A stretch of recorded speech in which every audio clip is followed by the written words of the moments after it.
சிலர் எதை பாராட்டுறாங்களாம்? என்கிட்ட எவ்வளவு ரதம் இருக்கு பாத்தியா, என்கிட்ட எவ்வளவு தங்கம் இருக்கு, என்கிட்ட எவ்வளவு வீடு இருக்கு தெரியுமா, என்கிட்ட எவ்வளவு கார் இருக்கு தெரியுமா, என்கிட்ட எவ்வளவு நிலங்கள் இருக்குன்னு தெரியுமா, என்கிட்ட எவ்வளவு பட்டம் படிப்பு ஆஸ்தி இருக்குன்னு தெரியுமா அப்படின்னு அதையே நினைச்சு மேன்மை பாராட்டுறாங்களாம். ஒருத்தன் அப்படித்தான் பைபிள்ல மேன்மை பாராட்டுனா யாரு? ஒருத்தனுக்கு ஐஸ்வர்யம் உள்ள ஒருத்தனுடைய நிலம் நல்லா விளைஞ்சிச்சு அந்த வருஷத்துல. ஆண்டவர் அள்ளி, இதுக்குன்னே ஆண்டவர் அள்ளி ஆசீர்வாதத்தை தெளிச்சிட்டார். சில வேளைகள்ல அப்படித்தான் செய்வார். எதுக்கு?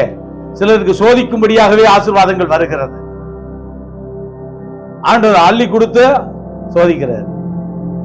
பயங்கரமா எப்படி விளைஞ்சிச்சு தெரியுமா? குண்டக மண்டக. எப்படி நிலம் குண்டக மண்டக விளைஞ்சிருச்சு. அவன் நினைச்சான், ஐயோ இந்த வருஷம் என்னடா இவ்வளவு விளைஞ்சிருச்சு, இத தானியத்தை சேர்த்து வைக்க இடமே இல்லையே அப்படின்னு நினைச்சானா. அப்புறமா என்ன பண்ண தெரியுமா? என் களஞ்சியங்கள் எல்லாம் ஒண்ணு செய்வேன், இடிச்சு பெருசாக்கி பின்பு ஆத்மாவோட என்ன சொல்லுவேன் தெரியுமா? என் ஆத்மாவே நீ புஜித்து குடித்து நீ இளைப்பாரி சந்தோஷமா இரு, உனக்காக அநேக பொருள்கள் அநேக வருஷங்களுக்கு சேர்த்து வைக்கப்பட்டிருக்கு, பல தலைமுறைகளுக்கு சொத்து சேர்க்கப்பட்டிருக்கு அப்படின்னு சொல்லிக்கிறவேன்னு நைட்டு படுத்துக்கிட்டு காயா 2 பக்கமும் தலை மேல கைய வச்சுக்கிட்டு காயா என்ன செஞ்சானா? தான் ஆத்மாவோடய பேசிக்கிட்டு இருந்தானா. ஆண்டவர் இன்னைக்கு நைட்டு சொப்பனத்துல பேசினார். என்ன பேசினாரு? மதிகேடனே, இன்னைக்கு நைட்டு இந்த இரவுல பாருங்க, உசுறு போறது கூட நைட்ல தான் போகுது.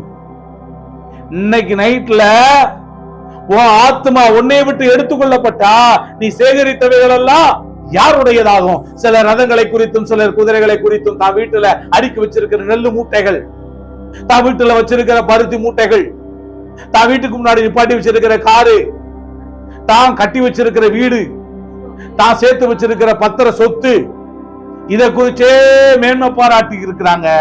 ஆனா இங்க தாவீது சொல்லாரு, நாங்களோ கர்த்தருடைய நாமத்தை குறித்தே மேன்மை பாராட்டுவோம். இந்த உலகத்துல தேவனாகிய கர்த்தர் என்கிற அந்த நாமத்தை குறித்து மட்டுமே நீ மேன்மை பாராட்ட வேண்டும். நீ என்ன வச்சிருக்கிறையோ அதை கொண்டு நீ மேன்மை பாராட்டிக்கிட்டு இருந்தா அதெல்லாம் உன்னை விட்டு ஒரு நாள் காணாமல் போய்விடும், அதையெல்லாம் ஒரு நாள் இழக்க நேரிடும்.